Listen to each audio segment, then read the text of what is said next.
اس نے کہا، روم کے بادشاہ نے، بندہ ضائع کرنے والا نہیں، وزیر نے کہا بادشاہ سے، اس نے کہا کیا کریں؟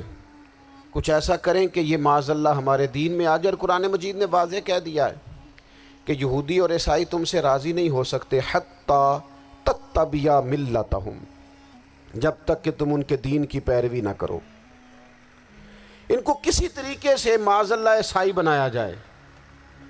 تو بادشاہ کہنے لگا 2-3 چیزیں ہیں جس سے کوئی بندہ بھی خریدا جا سکتا ہے، کر لیتے ہیں بات۔ نبی پاک علیہ السلام کی جو محبت ہے نا، وہ انسان کے لیے زندگی کو آسان کر دیتی ہے۔ حضور سے پیار ہوتا ہے نا تو بندہ نفرت کرنی ویسے ہی چھوڑ دیتا ہے۔ حضور سے پیار کرتا ہے، ہرس ہوس لالچ ویسے ہی نکل جاتا ہے۔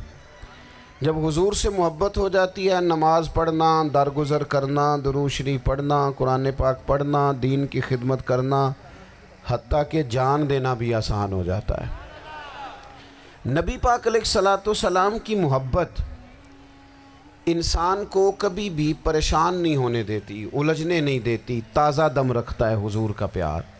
شرط یہ ہے کہ محبت صحیح ہو، اصلی ہو، باطن میں ہو۔ یہ آپ کے ذہن کے اندر کبھی بھی کسی بدبو کو نہیں آنے دے گی، طبیعت کو تازہ دم رکھے گی، سکون میں رہیں گی۔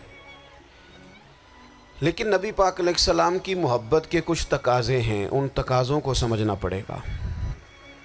بالخصوص امت اس وقت جس جگہ پہ کھڑی ہے، آپ دیکھیں کہ اتنی بربریت اور اس جیتے جاگتے دیکھتے ماحول میں کہ جس میں ہر چیز کیمرے کی آنکھ دیکھ رہی ہے، اس میں اس قدر زیادہ اسرائیل کی جارحیت، اس کے جواب میں 2-3 تازیانے ہیں وہ سمجھنے والے۔ ایک ہے کہ میں کوئی جذباتی بات کروں گا، آپ اس کی تائید کر دیں گے۔ ایک ہے کہ پہلوؤں پر غور کرنے کا وقت ہے کہ اتنے کٹھن ماحول میں بھی اگر مسلم امہ کے لیڈر بیدار نہیں ہو رہے تو آپ کو پس منظر سمجھنا پڑے گا کہ ہم نے نبی پاک کی محبت کے تقاضوں کو نہیں سمجھا۔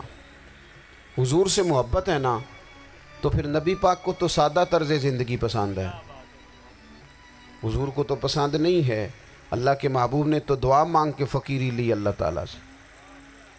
آپ کو پتہ ہے جب بندہ بہت زیادہ آسانیوں میں چلا جاتا ہے، بہت زیادہ اس کے پاس سہولیات ہو جاتی ہے، اس کا مرنے کو دل نہیں کرتا۔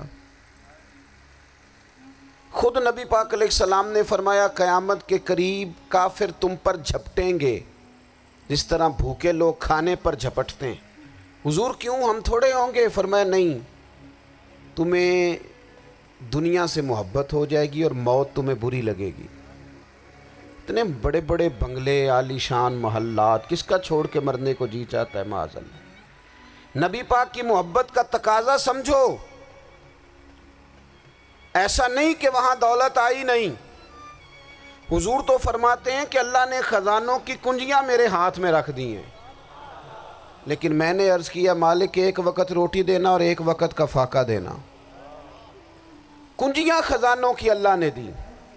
جب تک آپ اپنا طرز زندگی، یہ جو بہت دنیا کا پیار ہے نا، بہت زیادہ مرنے کی ہرس، یہ بہت زیادہ جینے کی ہرس، تو اللہ تعالیٰ نے قرآن پاک میں یہودیوں کا طریقہ بیان کیا کہ وہ کبھی مرنے کی تمنا نہیں کریں گے کیونکہ جینے کی ہرس رکھتے ہیں۔ نبی پاک علیہ السلام کے غلاموں، طرز زندگی جب تک سادہ نہیں ہوتا اور جب تک یہ دنیا کے جھمیلوں سے کسی کو دولت دے کر پیچھے کر دیا جاتا ہے، کسی کو عہدہ دے کر چپ کرا دیا جاتا ہے، کسی کو اقتدار دے کر چپ کرا دیا جاتا ہے، رسول اللہ صلی اللہ علیہ وسلم کے سچے غلام ان ایک بات کی سمجھ آ گئی تھی کہ ہمیں ہمارے رب نے کہا ہے قُلْ إِن كُنْتُمْ تُحِبُّونَ اللَّهَ فَاتَّبِعُونِي يُحْبِبْكُمُ اللَّهُ۔ اے محبوب آپ ان سے فرما دیں اگر رب سے محبت کرنا چاہتے ہیں تو آپ کی پیروی کریں، اللہ خود ان سے محبت فرمائے گا۔ جب رب بھی ان کا ہو جائے گا، جب رب بھی ان کا کی محمد سے وفاتوں نے تو ہم، یہ جہاں چیز ہے کیا، یہ لوح و قلم تیرے ہیں، اس کا کیا مطلب ہوا؟ لوح و قلم، قلم لکھتی ہے نا تقدیریں، مقدر فیصلے، تو لوح و قلم تیرے ہیں، اس کا مطلب یہ ہے کہ پھر رب کریم تیرے اوپر فضل کرے گا، اور وہ جن فیصلوں کی امت کو دیانت سے چاہت ہے اللہ اپنے فضل سے وہ فیصلے فرمائے گا۔ جب تک زندگی حضور کی غلامی کی طرف نہیں جاتی وہ اللہ تعالیٰ کی تائید نہیں پاتی۔ حضرت عبداللہ ابن حذافہ رضی اللہ تعالیٰ عنہ کو رومیوں نے قید کر لیا تھا، اور جب رومی آپ کو قید کر رہے تھے، پکڑ رہے تھے، جنگ میں کچھ موڑ ایسا آ گیا کہ بظاہر مسلمانوں کے قدم پیچھے ہٹ رہے تھے، تو 1000 آدمی نے 100 آدمی نے مل کے آپ کے گرد گھیرا ڈالا اور بڑی مشکل سے آپ کو گرفتار کیا۔ جب بادشاہ کے سامنے لے گئے نا تو بادشاہ سے اس کا سپہ سالار کہنے لگا کہ بندہ ضائع کرنے والا نہیں، یہ بات سمجھیں آپ، ہماری طبیعت کے مطابق جو بندہ پورا نہیں اترتا ہم ضائع کر دیتے ہیں۔ حالانکہ اگر آپ کو مخالف صف میں بندہ کام کا نظر آئے تو آپ غور فرمائیں کہ یہ ہمارے قافلہ محبت میں کیسے شامل ہو سکتا ہے، اس کے لیے جد و جہد کریں تاکہ اس سے کام لیا جا سکے۔ اس نے کہا، روم کے بادشاہ نے، بندہ ضائع کرنے والا نہیں، وزیر نے کہا بادشاہ سے، اس نے کہا کیا کریں، کچھ ایسا کریں کہ یہ معاذ اللہ ہمارے دین میں آ جائے۔ اور قرآن مجید نے واضح کہہ دیا ہے کہ یہودی اور عیسائی تم سے راضی نہیں ہو سکتے حتی تتبع ملتہم، جب تک کہ تم ان کے دین کی پیروی نہ کرو، ان کو کسی طریقے سے معاذ اللہ عیسائی بنایا جائے۔ تو بادشاہ کہنے لگا 2-3 چیزیں ہیں جس سے کوئی بندہ بھی خریدا جا سکتا ہے، کر لیتے ہیں بات۔ اس نے سب سے پہلے حضرت عبداللہ ابن حذافہ سے کہا کہ جتنے پیسے آپ کہیں گے آپ کو ملیں گے، آپ اس دین میں آ جائیں معاذ اللہ۔ تو حضرت عبداللہ ابن حذافہ نا، کچھ لوگ بڑے سیانے ہوتے ہیں، بردبار ہوتے ہیں، بعض باتوں پر غصہ نہیں کرتے، ہنستے ہیں۔ حضرت عبداللہ ابن حذافہ ہنس پڑے، فرمانے لگے تجھے کس نے بادشاہ بنایا، تو بڑا بیوقوف آدمی ہے۔ اس نے کہا کیا مطلب؟ فرمانے لگے نادان، میں تو تلوار لے کے میدان میں آیا ہوں، مجھے دولت کمانی ہوتی میں تجارت کرتا، میں تجارت نہیں کر رہا، میں تو شہادت کے لیے نکلا ہوا ہوں، اور تو مجھے کہہ رہا ہے پیسے لے لے، کو عقل کی بات کر۔ اس نے دوسری بات کی،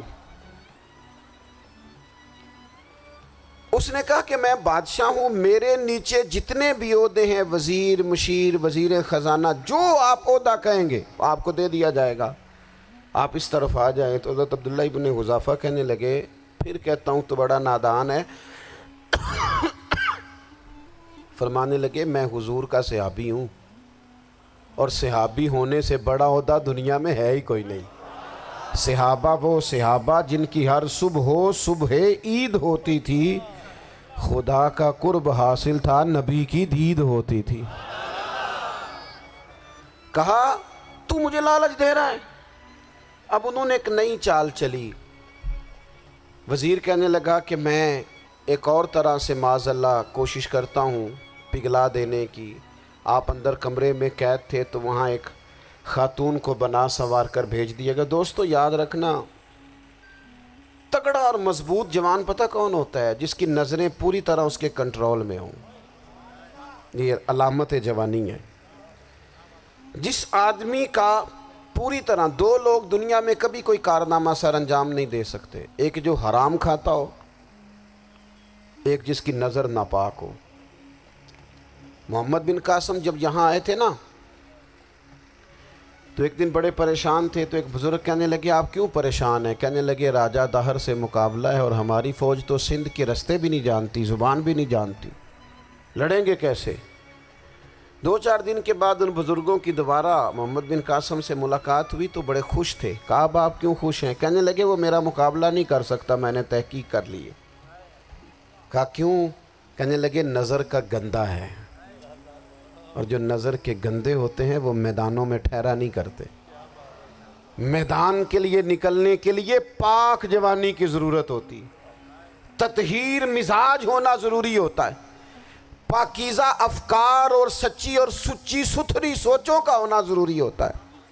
اس لیے فرمایا کہ میرا مقابلہ نہیں کر سکتا۔ حضرت عبداللہ ابن حذافہ کمرے میں تھے، تو وزیر کی بیٹی اندر سجی سنوری پہنچ گئی.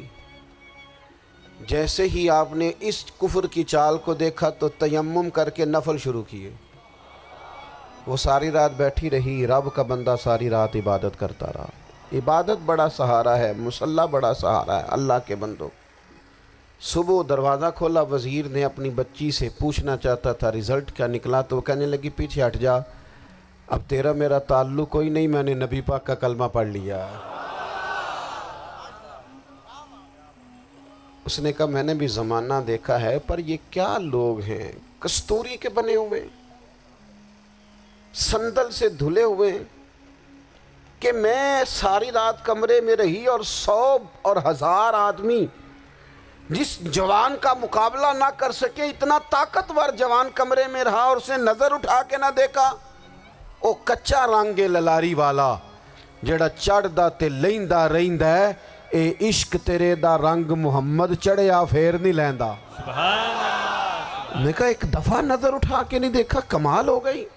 اتنے بڑے لوگ، اتنی بڑی سعادت مندی، فیروز بختی، معاملہ فہمی حد ہو گئی. اللہ اکبر. دوستو، بادشاہ جب پوری طرح ہار گیا نا، اس نے کہا مار دو. تیل گرم کیا ایک کڑاہی میں، اور جب آپ کو اس میں ڈالنے لگے تو آپ کی آنکھوں میں آنسو آ گئے. بادشاہ کا خیال ہوا شاید نرم ہو گئے ہیں. کہنے لگا روئے کیوں؟ فرمانے لگے سوچتا ہوں جان ہی ایک ہے، کتنا مزہ ہے اس کی راہ میں جان دینے کا، کتنی لذت ہے اس کے نام پر مرنے میں، کتنا لطف ہے. جے تو چڑھیا اتے دار بھی نہیں، تے جے تو وکیا عشق بازار بھی نہیں، تے ایڈا سستا سودا پیار بھی نہیں، تے ایڈا سستا لبدا یار بھی نہیں.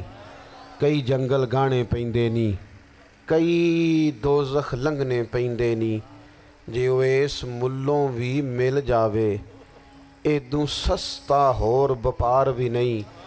تے کچھ سمجھ نہ آوے لوکاں نوں وہ کادے نال شہید کرے، ڈٹھی یار دے ہاتھ تلوار بھی نہیں، پر او دا خالی جاندہ وار بھی نہیں. کہنے لگے ایک جان ہے نا، تو دل کرتا ہے ہزاروں ہوتی تو ایک ایک کر کے محبوب کے نام پہ قربان کرتا. جب میرے پاس ہے ہی ایک، کروں کیا؟ حضرت عبداللہ ابن حذافہ رضی اللہ تعالیٰ عنہ جب روئے اور بادشاہ نے یہ بات سنی تو بادشاہ اٹھ کے کھڑا ہو گیا. سارے وزیروں مشیروں کو کہنے لگا تم نے کہا تھا نا بندہ ضائع کرنے والا نہیں، یہ بھی ضائع کرنے والا نہیں. کہنے لگا میرا ماتھا چومو، تم جیسے لوگوں کو قتل نہیں کرنا چاہیے، آزاد کرنا چاہیے. عزیز، اپنی زندگی سے نا یہ بہت زیادہ ہرس، ہوس، طمع، اور یہ کسی بات کی بھی ہو، ہرس صرف پیسوں کی نہیں ہوتی ہے، شہرت کی بھی ہوتی ہے.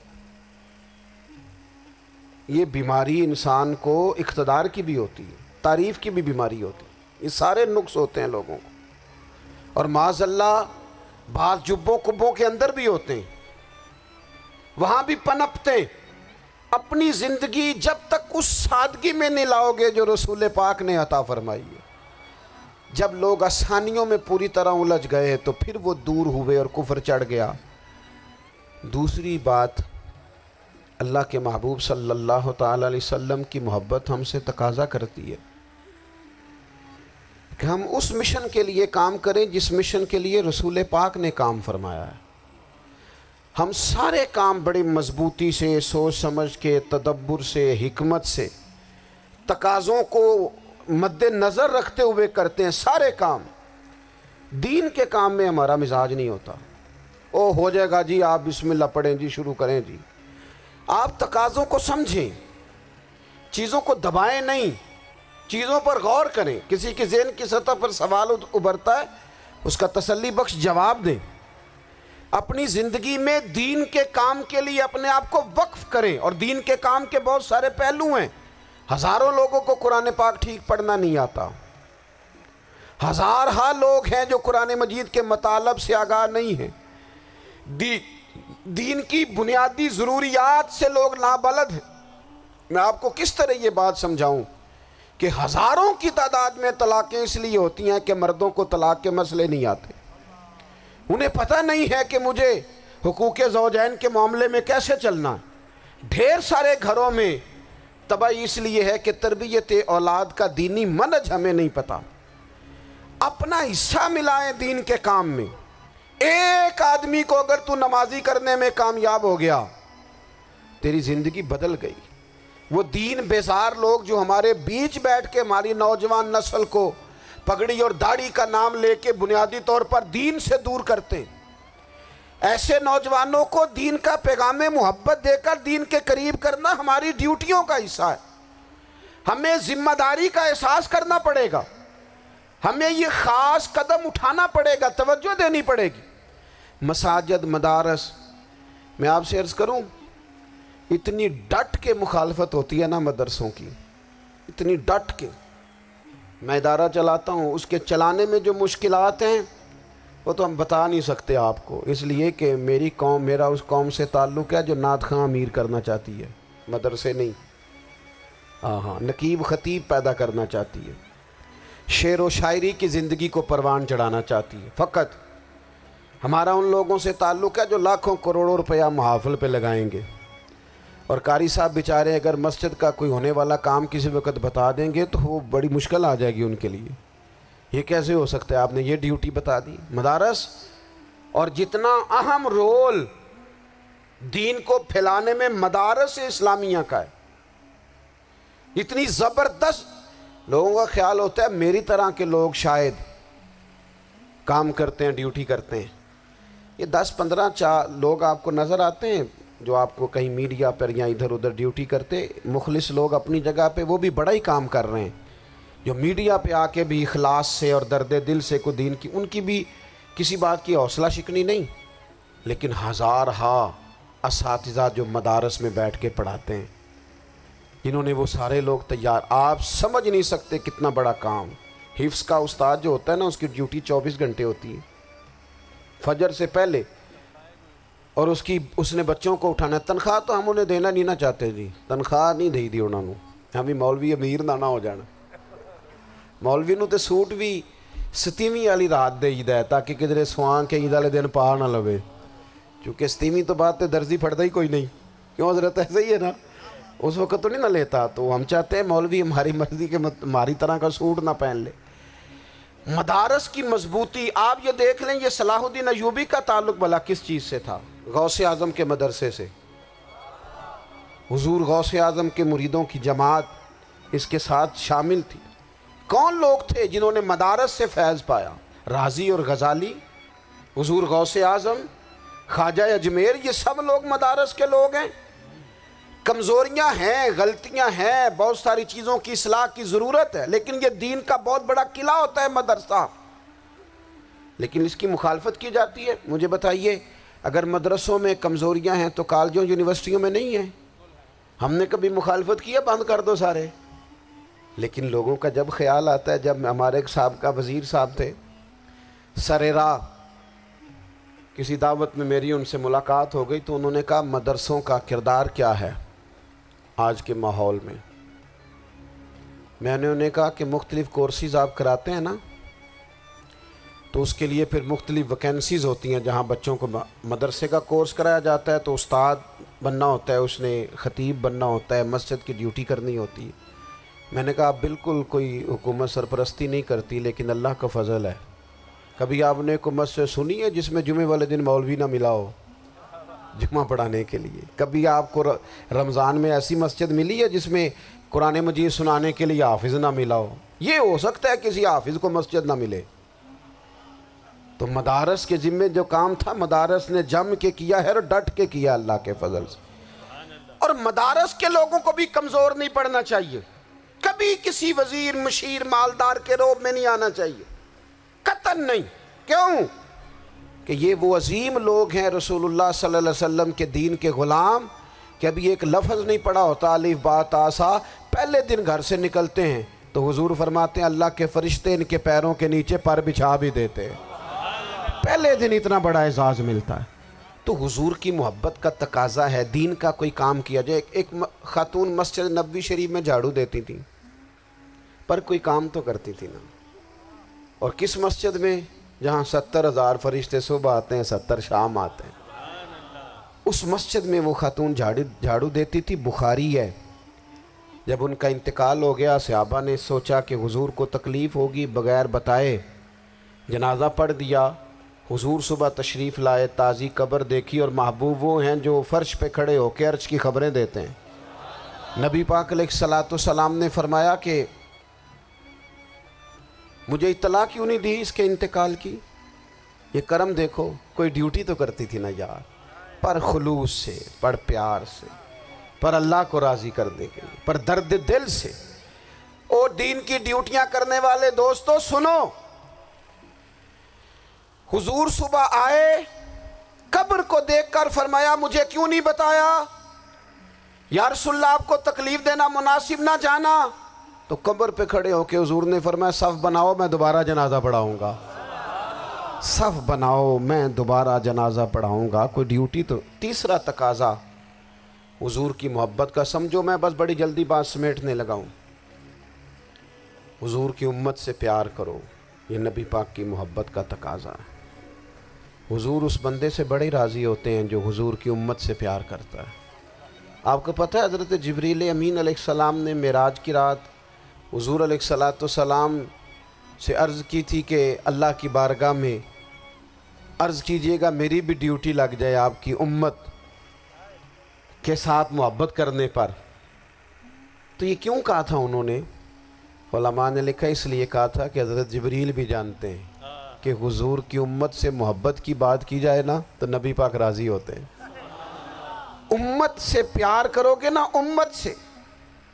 ایک صرف بات کا خیال رکھنا، عقیدہ برا ہو تو بات دوسری ہے، ورنہ میرے محبوب کی امت کا ایک ایک شخص جو مدینے والے کا کلمہ پڑھتا ہے، جو حضور کا غلام ہے، اس کے بارے میں اپنے دل میں گنجائش رکھنا، پیار رکھنا، وارفتگی رکھنا۔ اور دوستو یہاں لوگ کس طرح گروہوں کو، جماعتوں کو سپورٹ کرتے ہیں۔ نبی پاک نے اس امت کی کثرت پر فخر بیان کیا، اور حضور فرمانے لگے 120 صفیں جنتیوں کی ہوں گی، قیامت میں 80 صفیں صرف میری امت کی ہوں گی۔ میں کثرت امت پر فخر کروں گا۔ ان لوگوں سے پیار کرنا ہے، ان کے دکھ درد کو سمجھنا ہے۔ پتہ ہے آج کیا ہوتا ہے؟ آج ہمیں نا مختلف چھوٹے چھوٹے ملکوں میں بانٹ دیا گیا، تو ہم کسی دوسرے مسلمان بھائی کا درد نہیں محسوس کرتے، ہم گھروں میں نہیں محسوس کرتے۔ پڑوسی پر ظلم ہو رہا ہو تو ہم کہنے پتر ساڈا نہیں مسئلہ، یہ دا مسئلہ ہے، تینوں کی لگے۔ حالانکہ پڑوسی کی آگ اس لیے بھی کسی وقت بجھا دینی چاہیے کہ پڑوسی کی نہ بجھائی جائے تو اپنا گھر بھی زاد میں آ جاتا۔ آج امت مسلمہ سے ہمیں بس لگا دیا گیا اپنے حصے کی روٹی کماؤ، اپنے حصے کی کوٹھی بناؤ، اپنے حصے کی گاڑی خریدو، اپنے حصے کا کام کرو۔ امت کا درد، امت کی بات، وحدت امت کا تصور، امت کا دوبارہ سے وہ شان ارسل رسولہ بالہدی ودین الحق لیظہرہ علی الدین کلہ، وہ تصور کب ہوگا؟ اس وقت ہوگا جب ہم بات امت کی کریں گے۔ نبی پاک علیہ السلام نے فرمایا مسلمان کی مثال ایک جسم کی طرح ہے، جسم کے ایک حصے کو تکلیف ہو تو سارا آزمائش میں آ جاتا ہے۔ مجھے بتاؤ یہ انگلی درد کرتی ہو، یہ انگلی جسم کا حصہ ہے نا، تو میرا خیال ہے دماغ یہ کہہ دے گا کہ انگلی کی درد ہے نا منو کی لگے، دل کہہ دے گا کوئی نہیں ٹینشن لینے، انگلی کا مسئلہ ہے نا۔ ایسا نہیں ہوتا، بلکہ جب انگلی میں درد ہوتی ہے تو دماغ منصوبہ بندی کرتا ہے کہ اس کا علاج کیسے ہو سکتا ہے، دل پریشان ہوتا ہے، پیر چل کے جاتے، ہاتھ وہ دوائی وصول کرتے، دانت اسے چبا کر، حلق اسے نگل کر، معدہ اسے ذخیرہ کر کے جسم میں پھیلاتا ہے، پھر جا کے انگلی شفا پذیر ہوتی ہے۔ ایک حصے کو درد ہو تو سارا حصہ کام پہ لگ جاتا ہے۔ اسرائیل اگر تکلیف دے رہا ہے فلسطینیوں کو تو ہونا چاہیے تھا نا بعض مسلمان حکمرانوں کو نیند نہ آتی، وہ درد دل محسوس کرتے۔ ہونا چاہیے تھا نا کہ بعض لوگ یہاں ہم کیا کرتے ہیں بھلا بیٹھ کے؟ اب تو مجھے بعض چیزوں سے کوفت بھی ہونے لگا، ہم دیتے ہیں بیان، مذمت۔ آپ کے بیان دینے سے کیا ہوگا؟ فلانے نے بھی بیان دے دیا، فلانے نے بھی کلپ دے دیا، یہ کیا کر رہے ہیں؟ یہ تو آپ زندہ رہنا چاہتے ہیں. وہ جس طرح آج کل ہمارے ہاں بہت ساری چونکہ جماعتیں ہیں تو کشمیر ڈے آتا ہے نا تو مل کے ریلی نہیں نکالی جا سکتی, سوال نہیں پیدا ہوتا, کیونکہ ہمیں جماعتوں کو زندہ رکھنا ہے. اس جماعت کی خبر الگ لگنی چاہیے, اس جماعت کی خبر الگ. تو ایسے کوئی انقلاب آئے گا؟ یاد رکھنا امت کو پوری کو ایک طاقتور آواز بننا پڑے گا. ہمیں تھوڑا تھوڑا اوپر اٹھ کے سوچنا پڑے گا. خدا را اللہ تعالیٰ مجھے معاف کرے اگر کوئی بات میں سطحی کر رہا ہوں, دل کی گہرائی سے عرض کرتا ہوں اب تو بڑا سخت وقت آ گیا. اب چونکہ اب تو کیمرے کی آنکھ آئی ہے تو وہ زخمی بچے دیکھے نہیں جاتے, وہ تڑپتی مائیں دیکھی نہیں جاتی, وہ سسکتی اور آواز دیتی بیٹیاں سنی نہیں جاتی. وہ آوازیں ایسی ہیں جیسے وہ رات کے سناٹوں میں چیخیں بن کے لوگوں کو جگایا کریں گی. خدا را کچھ جرم ایسے ہوتے ہیں جن کی سزائیں بڑی سخت ہوتی ہیں, جن کی معافی بڑی مشکل سے ہوتی. اپنے اندر جذبہ ایمانی پیدا کریں. اور میرے دوستو بستر پر بھی تو لوگ ماری جایا کرتے ہیں نا.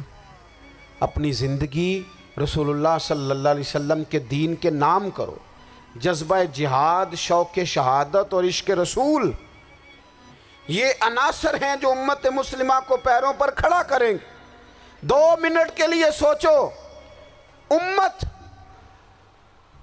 اگر اسی طرح کٹتی رہی, پریشان رہی, دکھتی رہی اور باری باری کر کے, اقبال نے کیا کہا تھا؟ اس نے کہا تھا وطنوں میں, انہوں نے کہا تھا کہ ان تازہ خداؤں میں بڑا سب سے وطن ہے, جو پیرہن اس کا ہے وہ مذہب کا کفن ہے. تو اقبال ہم کیا کریں, کہنے لگے بازو تیرا توحید کی قوت سے قوی ہے, اسلام تیرا دیس ہے, کیونکہ تو مصطفی ہے. تو بحیثیت مسلمان سوچنا شروع کر, بحیثیت مسلمان.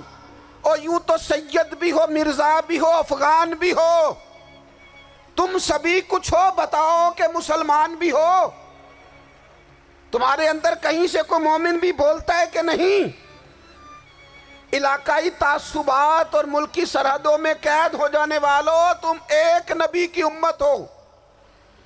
کیوں نہیں سمجھتے کہ جب کشمیر کی بیٹی روتی ہے تو مدینے والے محبوب پاک علیہ السلام کی امت کی بیٹی روتی ہے, جب فلسطین کی بیٹی روتی ہے تو امت کی بیٹیاں روتی. خدا را کچھ درد دل اپنی طبیعت میں پیدا کریں. میں حکمرانوں کی بات نہیں کرتا, میں تو عام لوگوں سے ایسے تبصرے سنتا ہوں جو نہیں کرنے چاہیے.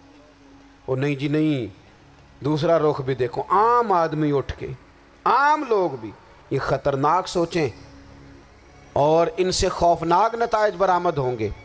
تو 3 باتیں میں نے آپ کی خدمت میں عرض کی ہیں. ایک تو کوشش کریں اپنی زندگی کے اندر کہ زندگی کو سادہ کریں. پیسہ ضرور کمائیں لیکن پیسے سے پیار نہ کرو, پیار تو مدینے والے رسول سے کرنا. دولتیں, ہرس, ہوس, طمع, ان سے باہر آؤ.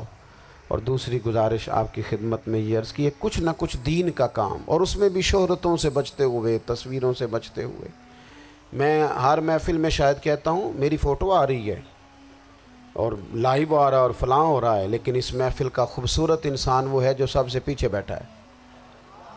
وہ کسی فوٹو کے لیے نہیں آیا. اور میں ڈھیر سارے لوگ دیکھ رہا ہوں, یہ جو آگے بیٹھ جاتے ہیں بعض اوقات 5, 7, 10 لوگ, یہ بڑی تصویر سازی کرتے ہیں, لیکن جو پیچھے بیٹھے ہوتے ہیں, جو پیچھے بیٹھے ہوتے ہیں ان کی کوئی فوٹو نہیں آتی. اور میں نے بہت سارے لوگوں کو دیکھا ہے کبھی موبائل کو ہاتھ بھی نہیں لگاتے, لیکن جن کے لیے آئے ہیں انہیں تو پتہ ہے نا کون کون آیا ہے.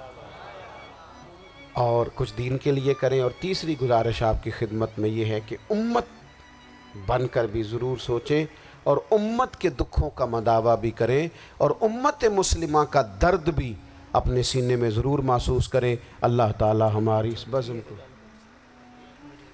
جی ایک بات اور سن لیں جی, نبی پاک علیہ السلام نے ارشاد فرمایا, لائیں جی, حضور سید عالم علیہ السلام نے ارشاد فرمایا کہ جب تک بندہ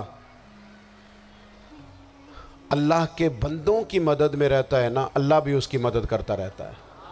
یعنی اگر آپ امت کے لیے سوچتے ہیں, کوئی امت کے لیے فکر پیدا کرتے ہیں, کچھ امت کی سوچیں لاتے ہیں, تو اللہ بھی مدد فرمائے گا. اور یہ بات اچھی طرح یاد رکھیں, جب بھی بندہ کوئی ایسا کام کرتا ہے نا جو خالص اللہ کی رضا کے لیے ہو تو رب کی مدد ضرور آتی ہے۔ وَلَقَدْ نَصَرَكُمُ اللَّهُ بِبَدْرٍ وَأَنْتُمْ أَذِلَّةٌ، تو یہ کام کریں گے تو اللہ کی مدد بھی آئے گی۔ اللہ توفیق عطا فرمائے۔ وَمَا عَلَيْنَا إِلَّا الْبَلَاغُ۔